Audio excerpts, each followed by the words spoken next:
Ralph Chalice, le don de parler diverses langues. Appendice B, pages 356 à 370, quelques cas authentiques de langues démoniaques discernées au Canada par George Birch, ancien missionnaire à Bornéo. Note de l'auteur à la 2e édition. Je désire préciser que je ne suis pas l'auteur du texte qui suit. Celui-ci est une traduction aussi exacte que possible d'une correspondance en langue anglaise rédigée par George A. Birch, ancien missionnaire en Indonésie et depuis 1972 à la retraite au Canada. Certains me demandent d'en modifier le vocabulaire ou même la théologie, de ne pas admettre, par exemple, la notion d'envoyer des démons dans l'abîme. Quoi qu'il en soit bien question dans Luc chapitre 8, verset 31. Pourtant, je ne peux que respecter le texte d'un auteur frère tel que je l'ai reçu.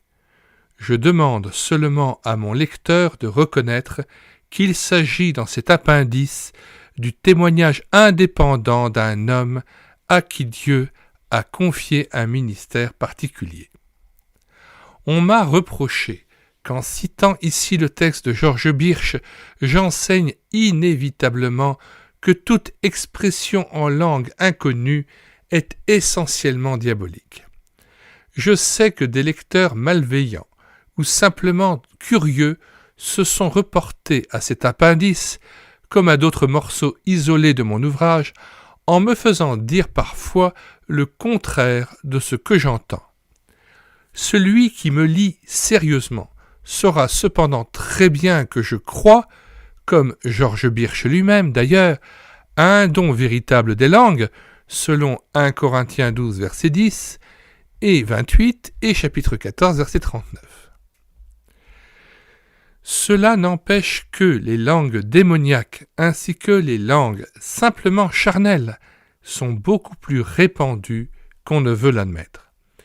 Il est souhaitable et nécessaire que le peuple de Dieu soit averti sur la réalité de cette incursion de l'ennemi sur le territoire du Saint-Esprit.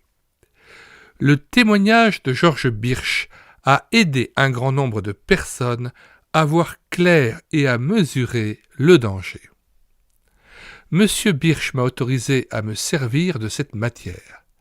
C'est donc avec son consentement que je confie ces données à mon lecteur, étant moi-même convaincu qu'elles pourront éclairer beaucoup de personnes et mieux les armer contre les astuces des puissances des ténèbres. Dans ce récit, les noms des personnes sont supprimés par respect ainsi que la désignation des églises en question.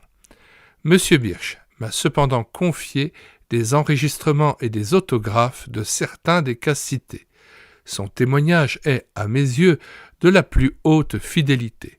Monsieur Birch m'apprend également qu'il est en train de sortir un livre en anglais sur l'action démoniaque et la victoire par Christ.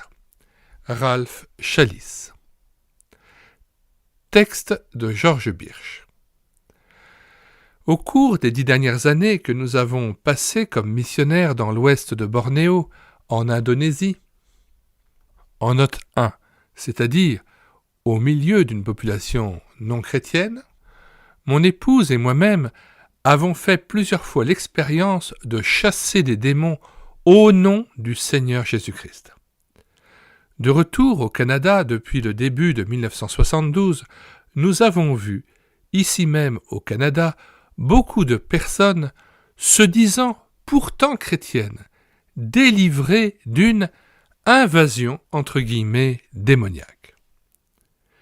Parmi celles-ci, nous avons jusqu'à présent, mars 1983, note 2, selon la dernière communication de George Birch de cette date.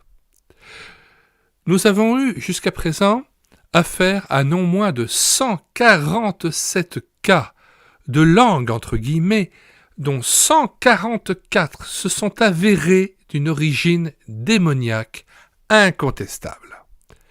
Dans tous ces cas, nous avons éprouvé les esprits, entre guillemets, selon la parole de Dieu. La délivrance de ces personnes est manifestement l'œuvre du Seigneur et c'est un prodige à nos yeux. Les 3 exceptions, me dit M. Birch, sont peut-être elles aussi d'origine satanique. Parmi les 3 cas, il y a eu celui d'un homme qui affirmait qu'il nous serait impossible d'éprouver l'esprit puisque c'était lui-même qui parlait, entre guillemets, l'homme et non l'esprit. Avant d'en dire plus, je désire déclarer que je ne nie pas la possibilité d'un véritable don des langues inspiré du Saint-Esprit. C'est ce que je comprends en lisant 1 Corinthiens 12, 13 et 14, etc. Mais nous avons été amenés à croire qu'il existe beaucoup de fausses langues, de contrefaçons, des langues parlées par des démons qui sont entrés dans des individus et en ont fait leur demeure.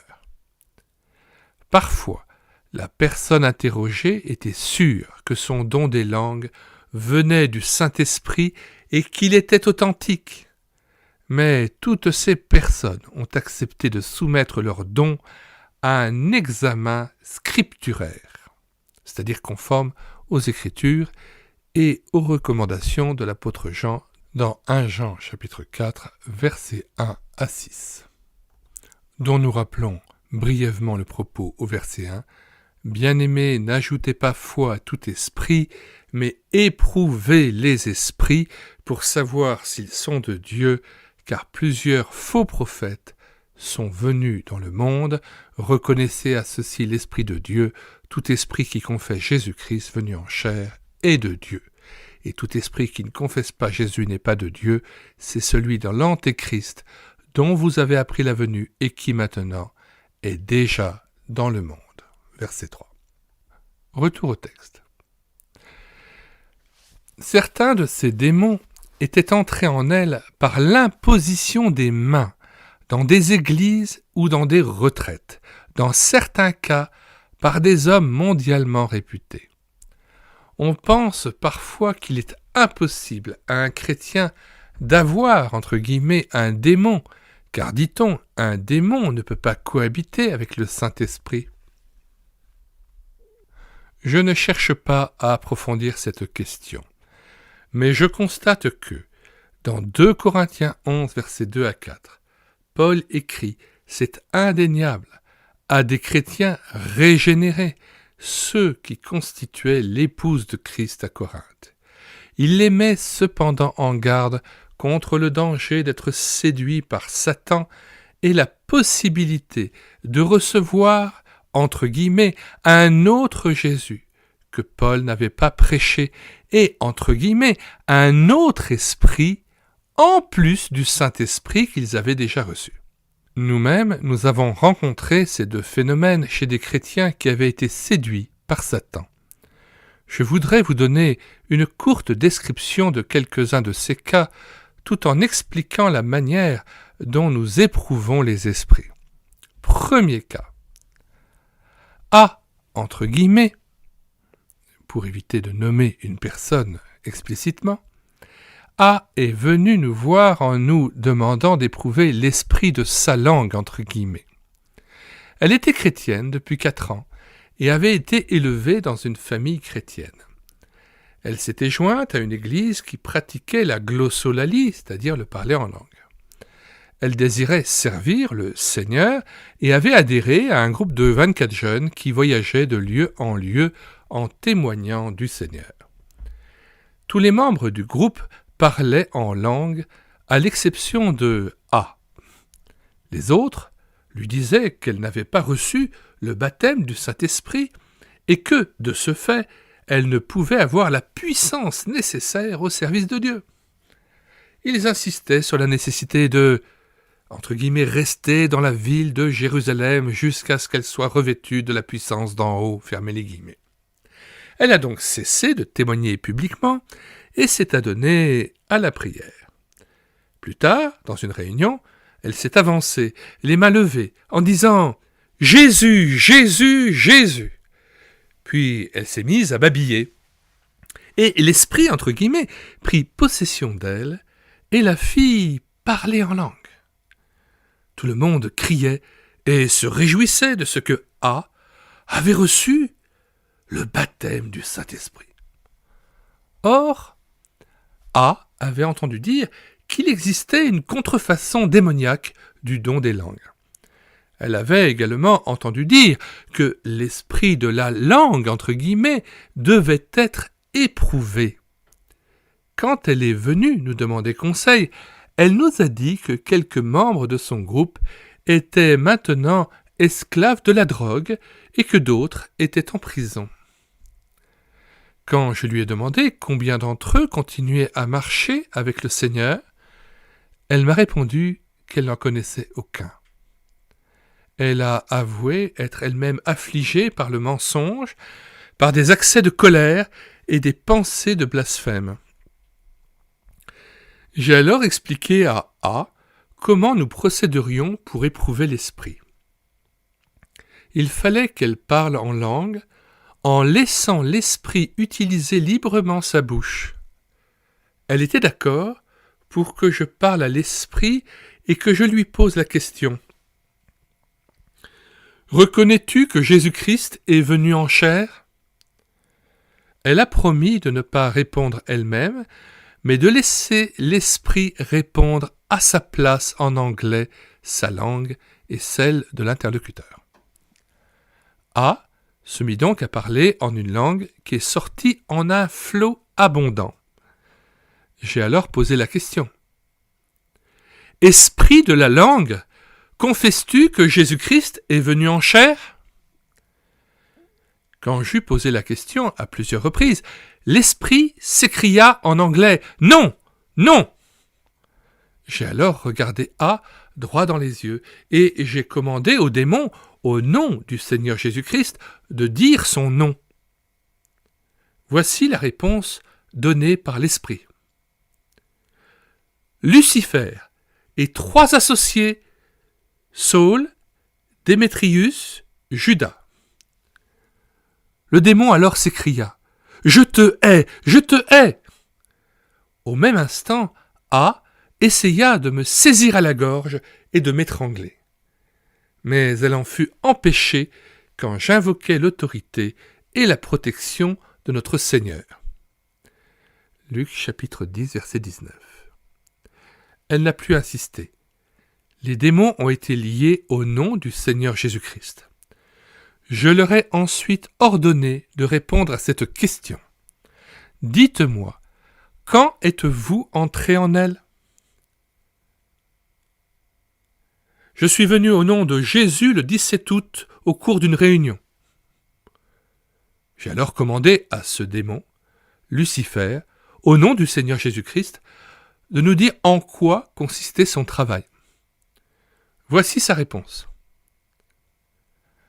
L'aveugler sur la vérité. J'ai pris possession de la langue de A. Je suis le Tout-Puissant. Nous lui avons alors ordonné de la relâcher au nom du Seigneur Jésus-Christ et avec la parole de Dieu. Reconnaissant que c'était un démon envoyé par Satan, il avait avoué avoir été envoyé par le diable, A l'a répudié. Elle déclara qu'elle appartenait à Christ. Elle annula, par le nom du Seigneur Jésus-Christ, toute l'emprise qu'elle avait jamais accordée à Satan. Les démons furent amenés à reconnaître leur défaite devant notre Seigneur, et nous leur avons ordonné de sortir d'elle et d'aller dans l'abîme. Elle fut libérée, et elle loua Dieu de l'avoir délivrée de ces démons. Il faut noter que les démons emploient toujours la première personne pour parler d'eux-mêmes et la troisième pour parler de la personne possédée ou envahie. Ce phénomène nous permet d'identifier d'une façon très claire la présence de démons. Remarquez que le démon qui était en A dit, entre guillemets, l'aveugler, elle, sur la vérité. J'ai pris possession de la langue de A, fermez les guillemets. il était évident que ce n'était pas elle qui parlait, mais une autre personne qui faisait allusion à elle en tant que « A » ou, entre guillemets, « elle », E2LE, fermez les guillemets. Certains répondront « Quand nous demandons du pain à Dieu, il ne nous donne pas une pierre. C'est un péché de douter. » Ou bien « Si un homme donne un diamant à une jeune fille, elle ne va pas aussitôt chez le bijoutier pour savoir s'il est authentique. Il ne faut pas mettre l'esprit à l'épreuve. » Pourtant, Dieu nous a commandé d'éprouver les esprits, 1 Jean 4, versets 1 à 3, passage que nous avons lu précédemment, et que je vous invite de relire et de re-relire. Et il nous a mis en garde contre les contrefaçons. Si cette jeune chrétienne, A, avait obéi à Dieu selon l'enseignement clair de sa parole, elle n'aurait pas été trompée et envahie par des esprits méchants. Voici, à mes yeux, quelques-unes des erreurs commises par A. Premièrement, les dons spirituels sont accordés selon la volonté de Dieu et c'est lui qui donne en partage à chaque homme individuellement le don de son choix. 1 Corinthiens 12, verset 11. Entre guillemets, tous parlent-ils en langue ? 1 Corinthiens 12, verset 30, exige une réponse négative. Nous sommes exhortés à aspirer ardemment aux dons les meilleurs. A a réclamé le don des langues. Elle a recherché un don et non celui qui donne et sa volonté. Je le répète. Elle a recherché un don en réclamant le don des langues et non celui qui donne et sa volonté. Deuxièmement, elle a cherché ce don par le moyen d'une vaine répétition du nom de Jésus. Souvenez-vous, elle a dit « Jésus, Jésus, Jésus ». Troisièmement, elle n'a pas accordé au Seigneur Jésus-Christ ses justes titres. Entre guillemets, personne ne peut appeler Jésus Seigneur si ce n'est par le Saint-Esprit. 1 Corinthiens 12, versets 1 à 3. Il existe d'autres esprits qui s'attribuent le nom de Jésus. Dans le cas de A, c'est un démon qui a répondu à sa demande. Quatrièmement, elle s'est soumise passivement à la puissance qui s'emparait de sa langue. Elle a commencé à babiller, et c'est alors qu'un démon a pris le contrôle de sa langue. C'est ainsi que Lucifer a pu dire « J'ai pris possession de la langue de A ». Dans son livre « La guerre aux saints », Madame Penn-Lewis dit que, entre guillemets, la soumission passive est la loi de la possession démoniaque, mais que la coopération active est la loi du Saint-Esprit.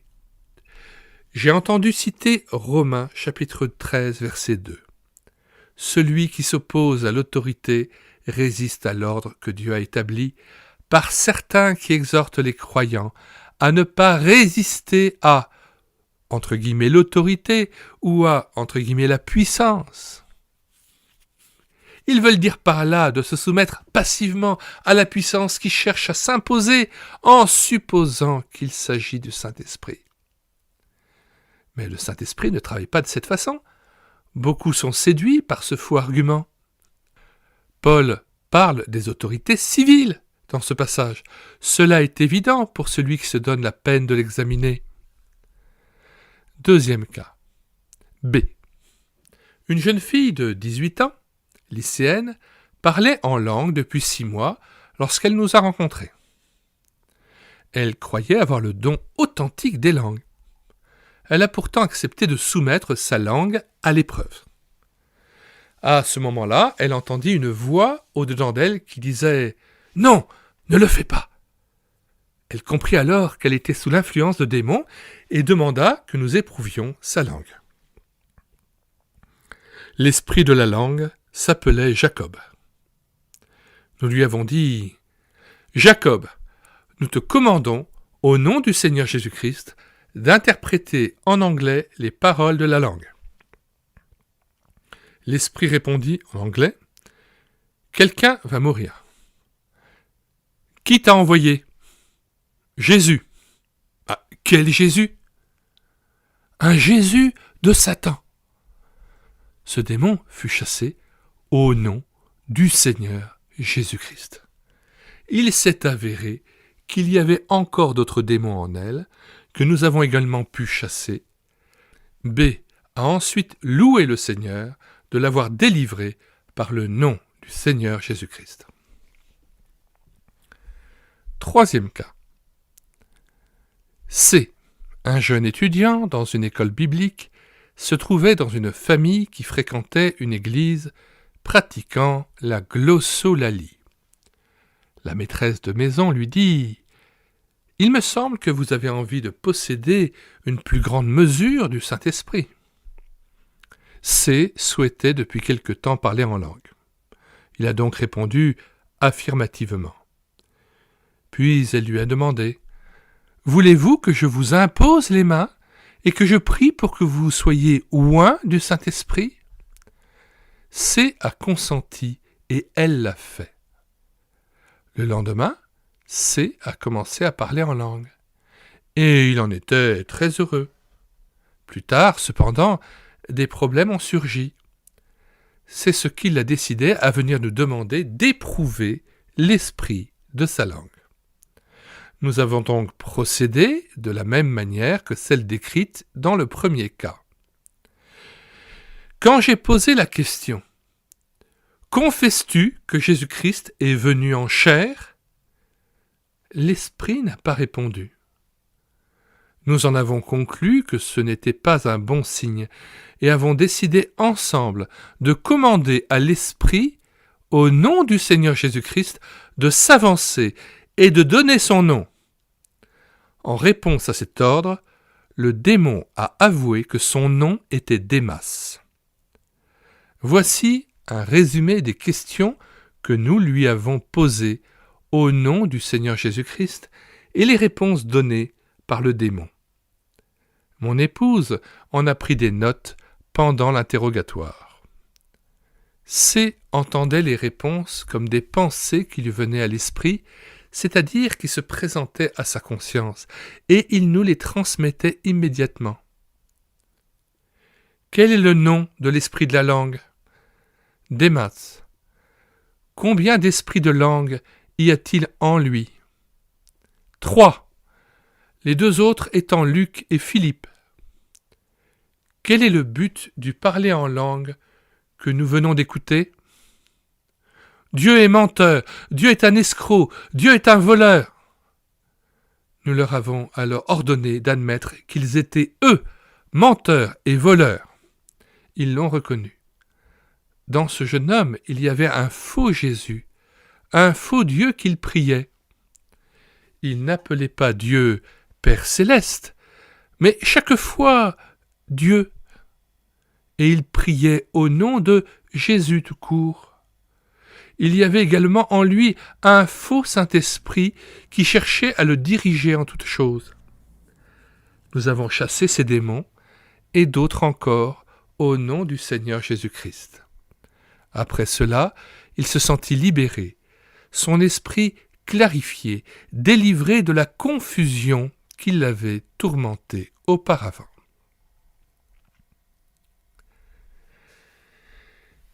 Quatrième cas. D était missionnaire. Elle avait un esprit de langue nommé Réhoboam, accompagné de deux associés nommés Achaz et Jézabel. Voici la transcription de quelques notes que nous avons prises sur ce cas. Toutes nos questions sont posées sous forme d'ordre donné au nom du Seigneur Jésus-Christ. C'est à lui qu'appartiennent la puissance et la gloire. Quand êtes-vous entrés en elle ? C'est elle qui a fait appel à nous dans une réunion de langue.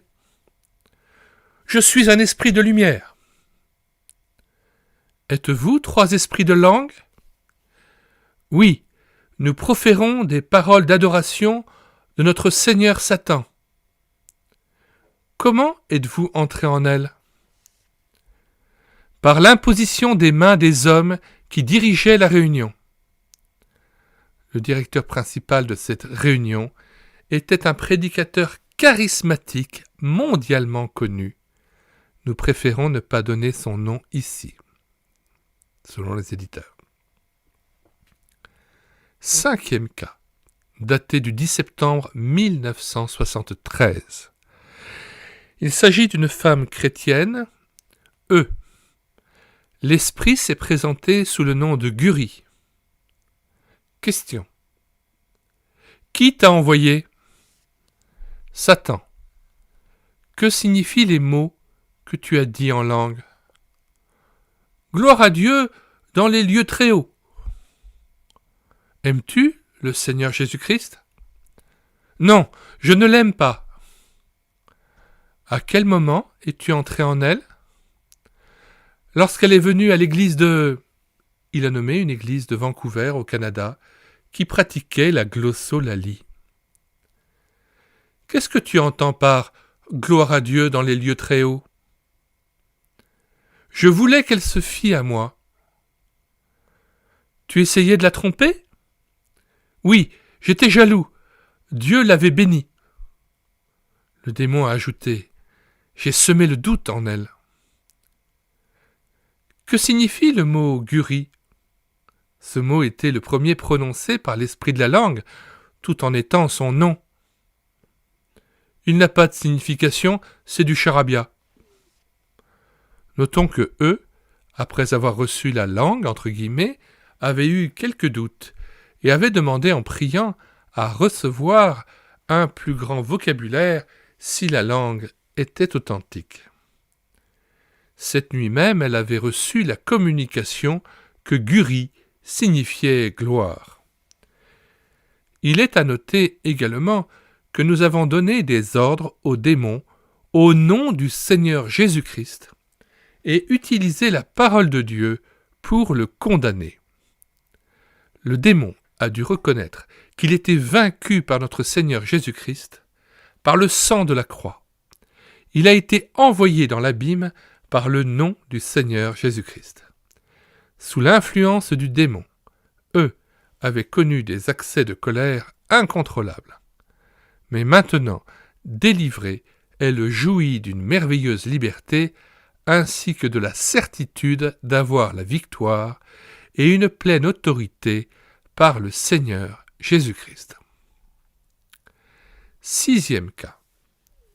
F était profondément engagée avec son mari dans les mouvements charismatiques et œcuméniques. Ce couple avait le sentiment qu'il n'était qu'un seul esprit avec les autres qui parlaient en langue, bien que bon nombre de leurs amis aient gardé une doctrine équivoque sur des questions fondamentales de la foi. Nous avons pu prouver que l'esprit qui animait F était faux, pour 5 raisons que nous verrons tout à l'heure. Pourtant, sur le plan religieux, il était extrêmement subtil. Lorsque nous posons à un esprit de langue, entre guillemets, la question « Confesses-tu que Jésus-Christ est venu en chair ?» nous ne considérons pas que la réponse « oui » soit suffisante. Nous insistons jusqu'à ce qu'il réponde textuellement « Jésus-Christ est venu en chair ». Or, ce démon se disait être le Saint-Esprit et se montrait peiné de ce que nous refusions de le reconnaître comme tel. Il a su répondre correctement sur tous les points. Jésus-Christ est venu en chair, le salut par le sang de Christ seul, etc. Il faut reconnaître que Satan a, lui aussi, appris certaines choses depuis que la Bible a été écrite. Pendant 3 jours consécutifs, nous avons enregistré sur bande les paroles prononcées en langue par cette dame. Nous avons pu les analyser et avons remarqué que le « parler » consistait en 12 sons ou mots distincts, pas plus, et qu'il présentait beaucoup de répétitions. Nous avons demandé à l'esprit de nous en donner la traduction en anglais, et la voici. C'est ici la vérité, il y a un seul Dieu vivant, tu l'adoreras lui seul. Remarquez qu'il n'y a aucune mention du Seigneur Jésus-Christ dans le message de cette langue. Or, le Saint-Esprit nous a été envoyé afin de nous révéler les choses de Christ. Pourtant, ce message ne mentionnait pas le Christ, il exhortait à adorer Dieu, mais personne ne peut s'approcher de Dieu si ce n'est par Christ. Jean chapitre 14, verset 6, Jean chapitre 16, versets 13 à 14. Voici les 5 raisons qui prouvent que cet esprit était faux. 1. Les vaines redites. 12 mots ou syllabes, répétés d'innombrables fois. Quel message? Quelle édification? Deuxièmement, aucune mention du Seigneur Jésus-Christ, par qui seul nous pouvons nous approcher de Dieu. Troisièmement, quand nous avons demandé combien d'esprits de langue étaient présents, ce démon a répondu 3, alors qu'il n'y a qu'un seul Saint-Esprit, Éphésiens 4, verset 4 que nous citons. Il y a un seul corps et un seul esprit, comme aussi vous avez été appelés à une seule espérance. Par votre vocation, verset 5, il y a un seul Seigneur, une seule foi, un seul baptême, un seul Dieu et Père de tous, qui est au-dessus de tous et parmi tous et en tous. Retour au texte. Quatrièmement, cet esprit se disant le Saint-Esprit, entre guillemets, qui avait inspiré l'Écriture, était incapable de citer une référence bien connue du livre de Daniel. Cinquièmement, cet esprit prétendait savoir parler n'importe quelle langue au monde. Quand nous lui avons demandé s'il saurait s'exprimer en chinois par cette dame, il a répondu posément « Oui, je le saurais ». Mais lorsque nous lui avons demandé de citer Jean chapitre 3 verset 16 en chinois, il en fut incapable. Hélas, ce démon a refusé de sortir de cette dame parce qu'elle-même était persuadée qu'il était le Saint-Esprit. Elle a pris position pour l'ennemi. Elle n'a pas voulu reconnaître que l'esprit était démoniaque et y renoncer. 7e cas. Nous avons rencontré plusieurs démons qui se nommaient Jésus. Cela me paraît très significatif. Nous avons en outre remarqué que les personnes chez qui se trouvent ces démons-là répugnent à utiliser les titres du Seigneur Jésus-Christ. Un jeune homme qui était venu nous demander des conseils priait toujours Dieu au nom de Jésus. Je l'ai exhorté à prier comme notre Seigneur nous l'avait enseigné à notre Père qui es aux cieux et au nom du Seigneur Jésus-Christ. Il m'a répondu « Je me souviens que vous m'aviez déjà dit cela il y a 1 an, mais l'emploi de ces titres me paraît trop formaliste et je n'aime pas le faire. Je trouve tellement plus familier de parler à Dieu au nom de Jésus. Si je parlais à un catholique du Seigneur Jésus-Christ, il serait offusqué, ce qui n'est pas le cas si je lui parle de Jésus. Je lui ai expliqué que les titres avaient donc une profonde signification. Il a ensuite consenti à faire éprouver l'esprit en question et il a été établi qu'il s'agissait d'un Jésus de Satan et d'un Dieu de ce monde. Il avait été trompé par des démons. Les démons se disant Jésus, entre guillemets, sont très actifs aujourd'hui. 8e cas. G était membre d'une église qu'il estimait assez formaliste et morte. Il était ensuite allé dans une église qui pratiquait la glossolalie, c'est-à-dire le parler en langue, où, après qu'on lui ait imposé les mains, il a été, entre guillemets, immolé par l'esprit. Traduction approximative de l'expression couramment employée dans ces milieux anglo-saxons, slain in the spirit. il était couché par terre, dans une sorte d'extase. En reprenant conscience, il louait Jésus à grands cris, et il a continué à le faire. Mais quand je lui ai posé directement la question, il a reconnu qu'il n'avait employé que le mot « Jésus » et non le Seigneur Jésus-Christ. Il est à remarquer que personne ne peut appeler Jésus Seigneur, du fond du cœur, évidemment, sinon par le Saint-Esprit. Dans cette église, G avait également reçu un don des langues. Le nom de l'esprit de la langue était démoniago. Voici la transcription des notes que nous avons pu prendre pendant l'expulsion de ce démon au nom du Seigneur Jésus-Christ. Démoniago, combien d'autres esprits te sont associés en G? Associés dans le sens de à l'œuvre en G. Je suis seul. Quand es-tu entré en lui? Quand il a été, entre guillemets, immolé par l'esprit. Qui t'a envoyé? Le diable, depuis l'abîme. Est-ce que tu reconnais notre autorité sur toi par le Christ, Jésus, notre Seigneur? Oui, je le reconnais. Dans quel but es-tu envoyé par Satan? Dans le but de tromper. Comment cela? Le tromper en ce qui concerne son amour pour le Seigneur Jésus, afin de détruire sa foi et de lui faire suivre Satan. Alors, tu te faisais passer pour le Saint-Esprit, n'est-ce pas? Oui. G dénonce alors le démon au nom du Seigneur Jésus-Christ. Le démon est chassé jusque dans l'abîme au nom du Seigneur Jésus-Christ.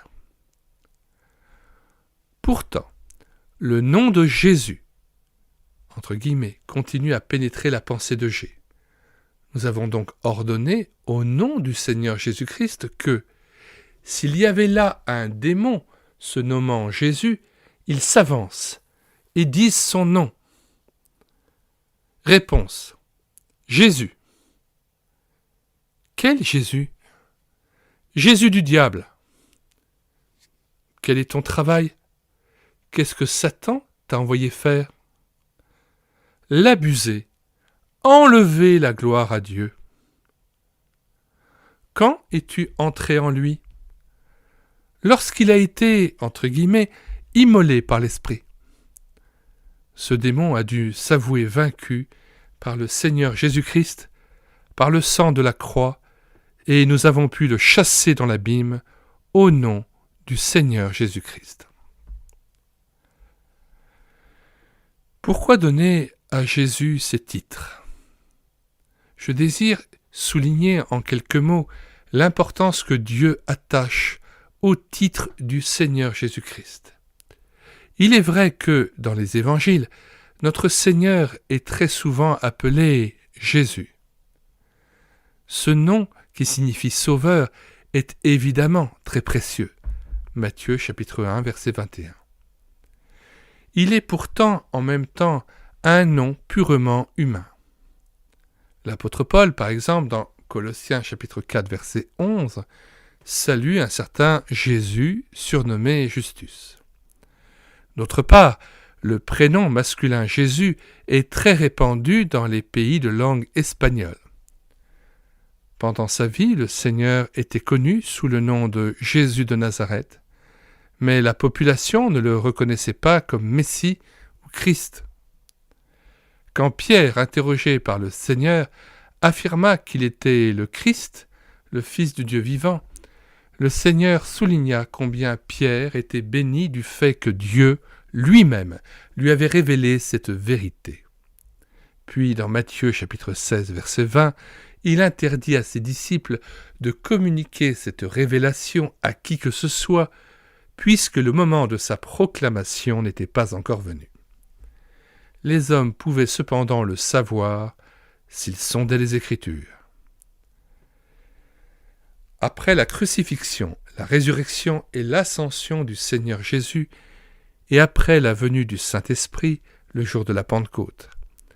Pierre déclare ouvertement, acte 2, verset 36, « Que toute la maison d'Israël sache donc avec certitude que Dieu a fait Seigneur et Christ, ce Jésus que vous avez crucifié. » Remarquez ensuite que les épîtres, au contraire des évangiles, accordent à notre Seigneur ces titres maintes et maintes fois. Lisez par exemple Éphésiens 1, versets 1 à 3.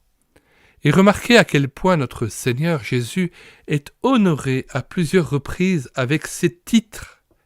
Regardez aussi Philippiens 2, versets 9 à 11.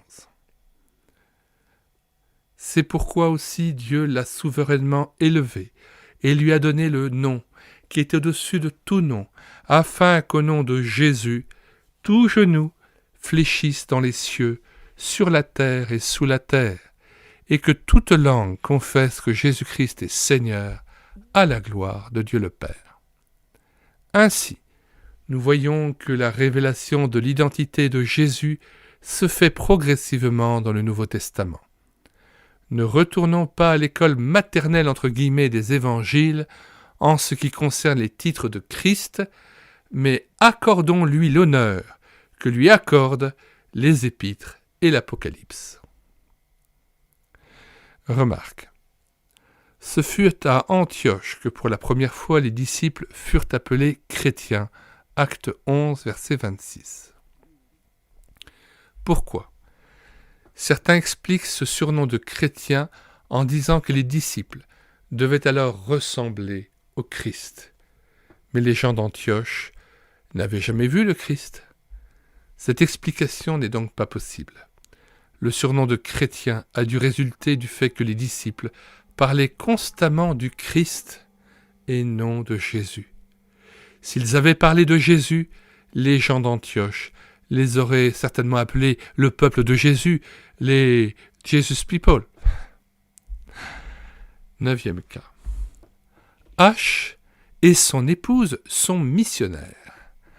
Nous les avons cependant trouvés profondément troublés, en proie aux tentations, à la dépression, au doute, à la peur, etc. Le Seigneur Jésus-Christ les avait délivrés de plusieurs démons, mais H me raconta une expérience que son épouse et lui-même avaient souvent connue et qui, il en était certain, était authentique parce qu'elle était si glorieuse. Il l'appelait la pratique de la présence de Dieu. Souvent, il s'asseyait, c'était parfois avant le repas, et les mets avaient le temps de se refroidir. Et ils se sentaient saisis par une puissance qui leur faisait croire qu'ils étaient dans la présence même de Dieu. J'ai demandé à H de mettre par écrit les paroles qu'ils employaient à ces moments-là, lorsqu'ils cherchaient à s'approcher de Dieu à travers cette expérience. Voici ce qu'il écrivit. Pratique de la présence de Dieu. Jésus, Jésus, nous savons que tu es ici avec nous. Nous reconnaissons ta présence, Jésus béni, Jésus précieux, gloire à ton saint nom.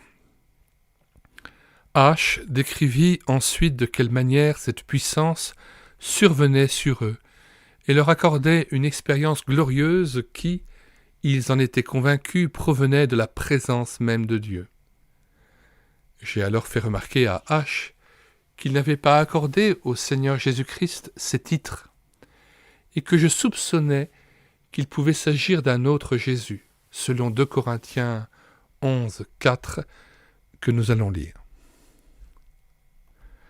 Car si quelqu'un vient vous prêcher un autre Jésus que celui que nous avons prêché, ou si vous recevez un autre esprit que celui que vous avez reçu, ou un autre évangile que celui que vous avez embrassé, vous le supportez fort bien. Retour au texte. Il était tout à fait disposé à mettre cet esprit à l'épreuve. Je donne ici les notes que mon épouse mit par écrit pendant que nous éprouvions l'esprit. Nous donnons textuellement les réponses du démon. notre question. Si c'est un autre Jésus qui est entré dans H par la soi-disant pratique de la présence de Dieu, nous t'ordonnons, au nom du Seigneur Jésus-Christ, de te déclarer et de donner ton nom. Jésus l'impie. Combien d'esprits associés as-tu avec toi en H? J'ai beaucoup d'amis avec moi. Combien? Nous sommes 18, moi-même y compris. Quel est ton travail? Je veux qu'il adore le Dieu de ce monde. Je veux l'empêcher de voir la vérité. Je veux qu'il soit allié à Satan. Je veux qu'il sache qu'il existe une puissance autre que Dieu. Je suis venu pour le garder dans les ténèbres. Je veux le garder aussi loin de Dieu que possible. Je l'ai amené dans une grande confusion. J'ai réussi. Nous avons condamné ce démon par l'Écriture dans 2 Corinthiens 4, versets 3 à 6 que nous citons. Si notre évangile est encore voilé, il est voilé pour ceux qui périssent, pour les incrédules dont le Dieu de ce siècle a aveuglé l'intelligence, afin qu'ils ne vissent pas briller la splendeur de l'Évangile, de la gloire de Christ, qui est l'image de Dieu. Nous ne nous prêchons pas nous-mêmes, c'est Jésus-Christ, le Seigneur, que nous prêchons, et nous nous disons vos serviteurs à cause de Jésus. Car Dieu, qui a dit « La lumière brillera du sein des ténèbres », a fait briller la lumière dans nos cœurs pour faire resplendir la connaissance de la gloire de Dieu sur la face de Christ. Puis le démon a repris. « Je suis vaincu, je le reconnais. Nous l'avons chassé avec tous ses associés, au nom du Seigneur Jésus-Christ. H et son épouse furent merveilleusement délivrés par notre Seigneur. Ils sont maintenant libres et remplis de joie. Le Seigneur Jésus-Christ s'est servi d'eux pour en aider d'autres et leur apporter une bénédiction. 10e cas. I accepte de faire éprouver l'esprit de sa langue en accord avec le texte de 1 Jean, chapitre 4, versets 1 à 3, que nous venons de lire. Je lui explique comment nous procéderons et insiste sur le fait qu'il ne doit pas répondre de lui-même, mais laisser l'esprit le faire. I se met à parler en langue, et je questionne l'esprit. Esprit de la langue, je te commande, au nom du Seigneur Jésus-Christ, de nous dire si tu confesses que Jésus-Christ est venu en chair. Je ne sais rien à ce sujet. Donc tu n'es pas le Saint-Esprit. Quel est ton nom? Tromperie. Je viens pour tromper. Qui t'a envoyé? Satan.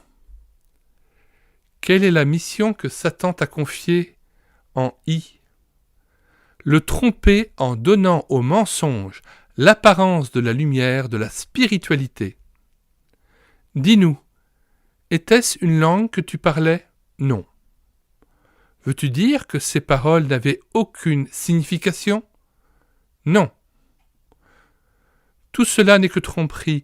Quand es-tu entré en lui? Quand il m'a recherché. Quand cela?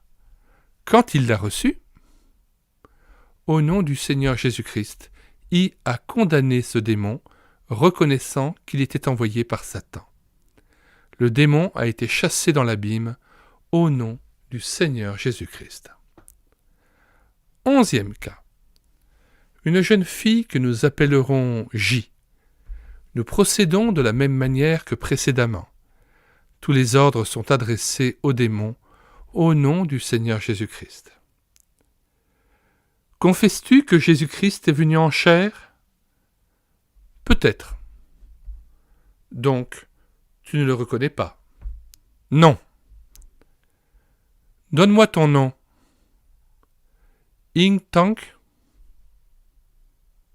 Qui t'a envoyé? Nous n'obtenons pas de réponse. Aimes-tu le Seigneur Jésus-Christ? Non, je le déteste, je le hais. Qu'est-ce que Satan t'a envoyé faire en J? Lui faire croire qu'elle est réellement quelqu'un, la rendre orgueilleuse, lui faire croire qu'elle est une chrétienne formidable. Mais elle ne l'est pas. Si, elle l'est. Non, elle ne l'est pas. Tu essaies de la détourner, c'en est assez. Elle n'est pas bonne. Est-ce que tu reconnais notre autorité sur toi par le nom de Jésus-Christ notre Seigneur ? Oui. Le démon a été condamné et envoyé dans l'abîme au nom du Seigneur Jésus-Christ. 12e cas. K est membre d'une église pratiquant la glossolalie. Quand elle est venue nous voir, elle avait beaucoup de problèmes. Elle était pourtant prête à soumettre à l'épreuve l'esprit de la langue qu'elle parlait. Nous avons lu ensemble 1 Jean, chapitre 4, versets 1 à 3. Elle a consenti à ne pas répondre à mes questions d'elle-même, mais a laissé l'esprit de la langue répondre. Pendant qu'elle s'exprimait en langue, je me suis adressé à l'esprit de la langue en ces termes. « Esprit de la langue, au nom du Seigneur Jésus-Christ, je te demande, confesses-tu que Jésus-Christ est venu en chair ? » Oui. Dans ce cas, tu dois le confesser en entier. Il ne suffit pas de dire oui. Je confesse qu'il est venu en chair. Mais tu n'as pas confessé que c'est Jésus-Christ qui est venu en chair. Tu n'es pas le Saint-Esprit. Quel est ton nom ? Ézéchiel. Qui t'a envoyé ? Dieu, Jéhovah. Je rejette cela, c'est un mensonge. Dieu n'a pas envoyé un esprit comme Ézéchiel pour parler par la bouche de K. J'ai alors aidé K à renoncer à ce démon en le dénonçant comme esprit de langue entre guillemets et non le Saint-Esprit. Mais lorsque j'ai ordonné à l'esprit de dire à quel moment il était entré en elle et en quoi consistait son travail, il n'a pas répondu. J'ai alors demandé à K si elle était convaincue que cet esprit était faux. Elle a répondu qu'elle n'était pas au clair car elle avait reçu, disait-elle, tant de bénédictions, d'assurances et de réconfort au travers de l'usage de cette langue entre guillemets. Nous avons alors prié tous les deux que Dieu éclaire sa pensée afin qu'elle comprenne la vérité. Je lui ai de nouveau expliqué que les démons ne veulent pas admettre que Jésus-Christ est venu en chair en notre faveur et que l'œuvre de Satan a été détruite. Hébreux 2, verset 14 que nous citons. Ainsi donc, puisque les enfants participent au sang et à la chair, il y a également participé lui-même, afin que, par la mort, il anéantit celui qui a la puissance de la mort, c'est-à-dire le diable, et nous poursuivons verset 15, et qu'il délivra tous ceux qui, par la crainte de la mort, étaient toute leur vie retenus dans la servitude. Retour au texte.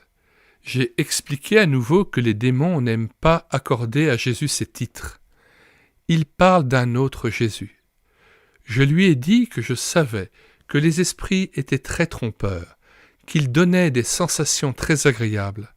Beaucoup de personnes qui parlent en langue ressentent quelque chose de merveilleux pendant le temps de l'exaltation provoquée par la présence d'un esprit. Mais par contre, beaucoup d'entre elles se demandent pourquoi elles se sentent tellement déprimées et troublées à d'autres occasions. La plupart du temps, elles ne font pas de lien entre les deux phénomènes. Elles ne comprennent pas que les deux états proviennent de la même source. George Birch. Nous lirons dans la prochaine capsule audio l'appendice C. Un vrai chrétien peut-il être possédé par un démon ? Si vous voulez télécharger ce livre de Ralph Chalice, Le don de parler diverses langues, gratuitement, vous vous rendez sur les commentaires de cette vidéo et j'ai mis là le lien d'accès à la page de téléchargement gratuit sur le site internet que j'ai créé, médiathèquechrétienne.fr, site entièrement dédié à la réédition numérique d'ouvrages complètement épuisés et non réédités, comme l'est effectivement cet ouvrage de Ralph Chalice. Et donc, il est à nouveau disponible au plus grand nombre pour ceux qui veulent en prendre connaissance et le lire in extenso. N'hésitez pas, et j'ai mis encore d'autres ouvrages en ligne, notamment sur le parler en langue, et l'ouvrage de Ralph Challis, notamment « Si la trompette rend un son confus ». Il y a aussi l'ouvrage de Fernand Legrand, « Tout savoir sur le parler en langue ».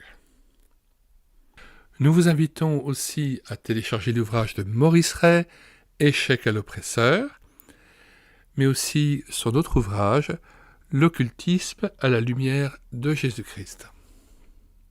Nous vous invitons à consulter la playlist e-book chrétien à télécharger sur cette chaîne YouTube Elle écouter sa parole, ou vous reporter sur la page d'accueil de médiathèquechrétienne.fr et regardez aussi les centaines de cantiques que nous avons mis en parole afin qu'ils soient rétroprojetés en assemblée et qu'ils puissent revivre à nouveau dans le cœur des croyants. Il s'agit notamment des cantiques de Françoise et Daniel Dossmann. Il y a des cantiques de Écho de la joie de Strasbourg que j'ai pu numériser à partir d'anciens vinyles. Il y a les deux playlists Diffusion Bible avec la playlist Le Laboureur et Jésus, ami de mon âme, et des playlists de la mission Timothée et de nombreux cantiques qu'ils ont pu composer et mettre en chant choral. Nous vous disons au revoir et à bientôt, en espérant que cette vidéo a pu vous éclairer et vous mettre en garde contre les dangers d'une certaine pratique hasardeuse du parler en langue.